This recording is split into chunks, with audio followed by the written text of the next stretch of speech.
90s के दौर में पॉप सिंगर काफी फेमस हो रहे थे। उस वक्त प्लेबैक सिंगर से ज्यादा पॉप सिंगर का बोलबाला था। हर घर में पॉप सिंगर की कैसेट्स भरी होती थी। अब चाहे वो बाबा सहगल हो या अलीसा चिनाय या फिर तरसीम ताज, उस वक्त एक के बाद एक पॉप सिंगर उभर रहे थे और उनके गानों को लोग काफी पसंद भी करते थे।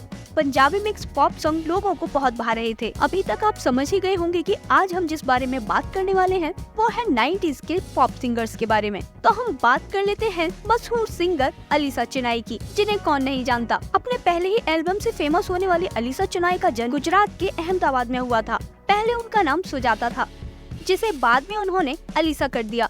अलीसा चिनाय बचपन से ही सिंगर बनना चाहती थी और वो शुरू से ही अपने गाने को रिकॉर्ड किया करती थी। उनके सिंगर बनने की कहानी भी काफी इंटरेस्टिंग है। अब क्योंकि वो सिंगर बनना चाहती थी तो वो अक्सर अपनी आवाज के कैसेट्स स्टूडियो लेकर जाया करती थी ताकि वो अपनी आवाज संगीतकार को सुना सके। एक बार वो अपने आवाज में रिकॉर्ड किए हुए गाने की कैसेट महबूब स्टूडियो लेकर गयी और इत्तेफाक से उस दिन वहाँ पर बप्पी लहरी भी मौजूद थे। जब बप्पी लहरी ने उस कैसेट को सुना तो उन्हें अलीसा चिनाय की आवाज काफी पसंद आई। तब बप्पी लहरी ने कहा कि मैं तुम्हें एक गाना दूंगा जो तुम्हें तैयार करना है और अगले ही दिन उस गाने की रिकॉर्डिंग भी होगी। तो अलीसा चिनाय ये बात मान गई और उन्होंने उस गाने की पूरी रात रिहर्सल की। अगले ही दिन एक ही टेक में उस गाने की रिकॉर्डिंग हुई। इसके बाद उन्हें टार्ज़न मूवी में अपना पहला गाना गाने का मौका मिला। इसके बाद बॉलीवुड की न जाने कितनी मूवीज में उन्होंने गाने गाए, जिसमें कमांडो, गुरु, डांस जैसी मूवी शामिल हैं। ये मूवी वैसे तो फ्लॉप रही, लेकिन अलीसा के गानों को काफी पसंद किया गया। मिस्टर इंडिया मूवी में जो उन्होंने गाना गाया था उससे उनकी करियर में 4 चांद और लग गए।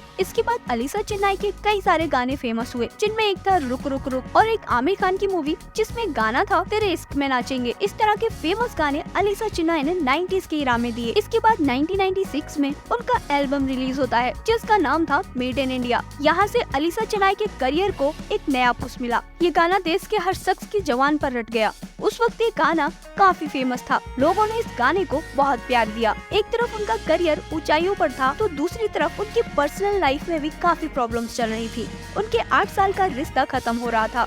जी हाँ, उन्होंने अपने पति से डाइवोर्स ले लिया था। अलीसा चिनाय के बारे में एक कंट्रोवर्सी ये भी है कि उन्होंने अनु मलिक के ऊपर हैरेसमेंट का इल्जाम लगाया था। कई सालों तक उनका केस चलता रहा। अब बाद में जब अनु मलिक ने उनसे माफी मांगी तब इस केस का दी एंड हुआ। उसके बाद अलीसा चिनाय के करियर का डाउनफॉल शुरू हो गया। काफी लंबे वक्त तक अलीसा का कोई भी गाना रिलीज नहीं हुआ था। अब हम बात कर लेते हैं एक और पॉप सिंगर की, जिसने 90s के इरा में अपने गानों से धूम मचा दी थी।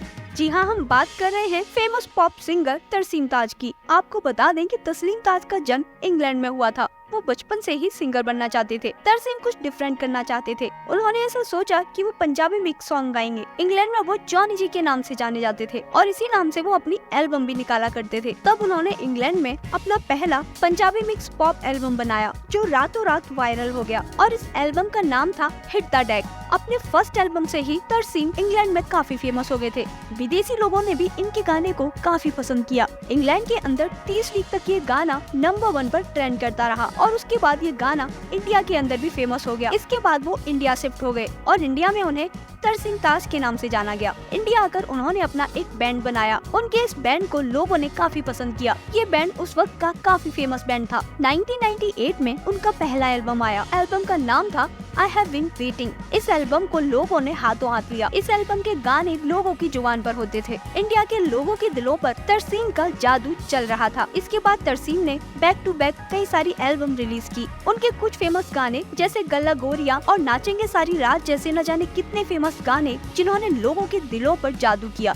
इसके बाद उनकी एंट्री होती है बॉलीवुड में और मूवी का नाम था तेरे बिन। इस मूवी का वो गाना थोड़ा दारू विच उस वक्त का काफी फेमस गाना रहा।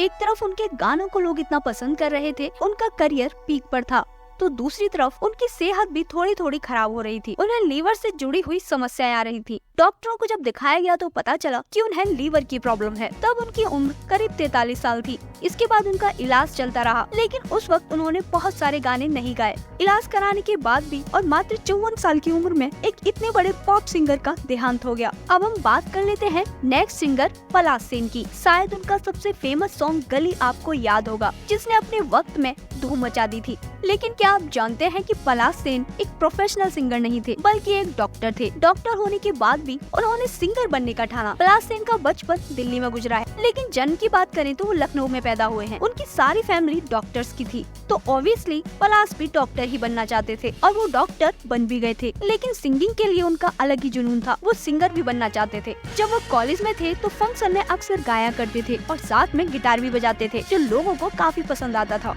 तब उन्होंने कुछ ज्यादा न सोचते हुए बस ऐसे ही एक बैंड बना लिया और उस बैंड के अंदर जितने भी लोग थे वो सारे उनके दोस्त थे। उनके बैंड का नाम था यूफोरिया। उन्होंने इस बैंड को लेकर कुछ बड़े सपने नहीं देखे थे, लेकिन उनकी किस्मत उस वक्त चमक गई जब एक टीवी एंकर ने उनके इस बैंड का इंटरव्यू लिया। एंकर के कहने पर उन्होंने एक गाना गाया जो उस वक्त टीवी में दिखाया जा रहा था। तब आर्चीज म्यूजिक के म्यूजिक डायरेक्टर अनिल मूलचंदानी ने उनको गाना गाते हुए देखा और उन्हें पलाश का गाना काफी पसंद आया। तब अनिल मूलचंदानी ने पलाश को अपने ऑफिस में बुलाया और उसके बाद 1998 में उनका पहला एल्बम रिलीज हुआ जिसका नाम था धूम। ये एल्बम उस वक्त का सुपर डुपर हिट एल्बम बना और पलाश रातों रात एक बड़े सुपरस्टार बन गए। इसके 2 साल बाद उन्होंने धूम का सीक्वल निकाला जिसका नाम था फिर धूम, जो पहले वाले धूम की तरह ही ब्लॉकबस्टर था। उस वक्त के युवाओं में पलाश के गाने काफी पसंद किए जाते थे। इसके कुछ सालों बाद उन्होंने अपना तीसरा एल्बम निकाला जिसका नाम था गली और इस गाने ने उनके करियर में 4 चांद लगा दिए।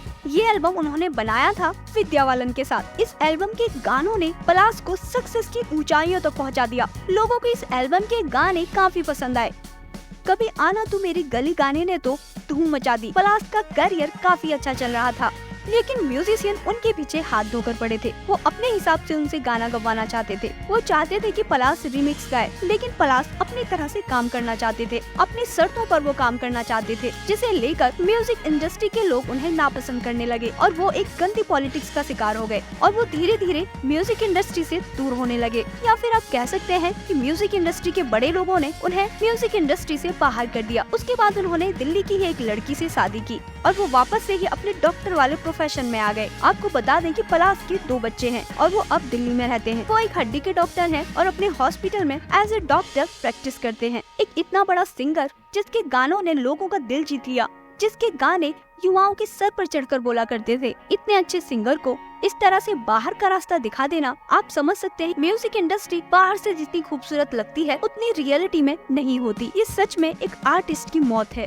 अब हम बात कर लेते हैं 90s के सुपरहिट और सबसे फेमस सिंगर और रैपर बाबा सहगल की। बाबा सहगल पहले ऐसे सिंगर थे जिन्होंने इंडिया के अंदर न कि रैपिंग को बल्कि पॉप सिंगिंग को भी इंट्रोड्यूस किया था। उनके गानों ने इस कदर धूम मचा दी थी कि हर घर में बाबा सहगल के गाने बजाए जाते थे। बाबा सहगल का जन्म लखनऊ में एक मिडिल क्लास फैमिली में हुआ था। बाबा सहगल का रियल नाम हरजीत सिंह सहगल है। पिता सरकारी नौकरी करते थे और वो चाहते थे कि उनका बेटा एक इंजीनियर बने। तब कॉन्वेंट स्कूल से 12th करने के बाद उत्तराखंड के एक इंजीनियरिंग कॉलेज से उन्होंने इलेक्ट्रिक इंजीनियर की डिग्री हासिल की। बाद में वो परिवार के दबाव में आकर दिल्ली में जॉब भी करने लगे, लेकिन वो साथ में सिंगर बनने का सपना भी पाले हुए थे, क्योंकि बचपन से ही बाबा सहगल सिंगर बनना चाहते थे। जब कोई भी उनके परिवार में आता था तो बाबा सहगल किशोर कुमार के गाने उन्हें सुनाया करते थे। अपनी सिंगिंग के लिए उनका इतना ज्यादा प्यार था कि 2 साल नौकरी करने के बाद उन्होंने ये डिसाइड कर लिया कि वो अब सिंगर ही बनेंगे और उन्होंने अपनी नौकरी को छोड़ दिया। ये सुनकर उनके घर में तो कोहराम मच गया। सभी लोग बोलने लगे कि इतनी अच्छी नौकरी है,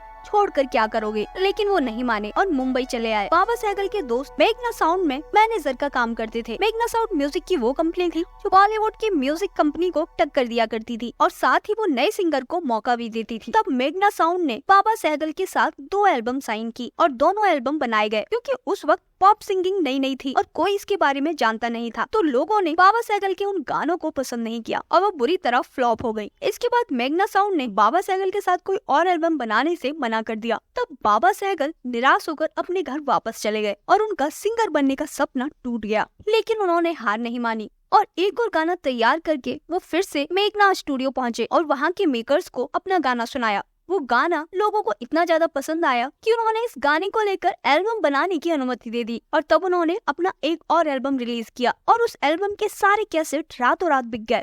इसके 2 सालों के बाद बाबा सहगल ने एक और एल्बम रिलीज किया जिसका नाम था ठंडा ठंडा पानी और वो एल्बम भी उस वक्त का सुपर डुपर हिट एल्बम था। लोगों को इसके गाने काफी पसंद आए। इसके बाद बाबा सहगल ने न कि ऑडियो एल्बम बल्कि वीडियो एल्बम में अपना रुख किया और भारत की पहली वीडियो एल्बम बनाई जिसका नाम था दिल धड़के और इसमें उन्होंने लिया था एक्ट्रेस पूजा बेदी को। ये एल्बम रातों रात सुपर डुपर हिट हो गया। लोगों को इस एल्बम के गाने काफी पसंद आए। इसके बाद रोजा और न जाने कितनी बॉलीवुड मूवीज में बाबा सहगल ने गाने गाए, लेकिन उनकी सफलता ही उनके करियर की बाधा बन गई। जहां उस वक्त अंडरवर्ल्ड का दौर था और अंडरवर्ल्ड से बाबा सहगल को धमकियां आनी चालू हो गई। उन धमकियों से डरकर बाबा सहगल ने इंडिया छोड़ दिया। उस वक्त बाबा सहगल का करियर अपने पीक पर था, लेकिन अंडरवर्ल्ड से डरकर वो सिंगापुर शिफ्ट हो गए और इसके बाद उनके बहुत कम गाने सुनने को मिले। कुछ सालों के बाद वो इंडिया वापस आए और कुछ गाने गाए, लेकिन वो उतने ज्यादा फेमस नहीं हुए। तो इस तरह से एक चमकता हुआ सितारा अंडरवर्ल्ड के डर की वजह से कहीं छिप गया। तो ये थी 90s के पॉप सिंगर्स की कहानी, जिन्होंने सफलता की ऊंचाइयों को तो छुआ, लेकिन उस सफलता को वो सस्टेन नहीं कर पाए। आपको ये वीडियो कैसा लगा? आई होप आपको ये वीडियो पसंद आया होगा। अगर इस तरह की वीडियो देखना आपको पसंद है तो आप हमारे चैनल को सब्सक्राइब कर सकते हैं। हमारा वीडियो देखने के लिए दिल की गहराइयों से बहुत बहुत शुक्रिया।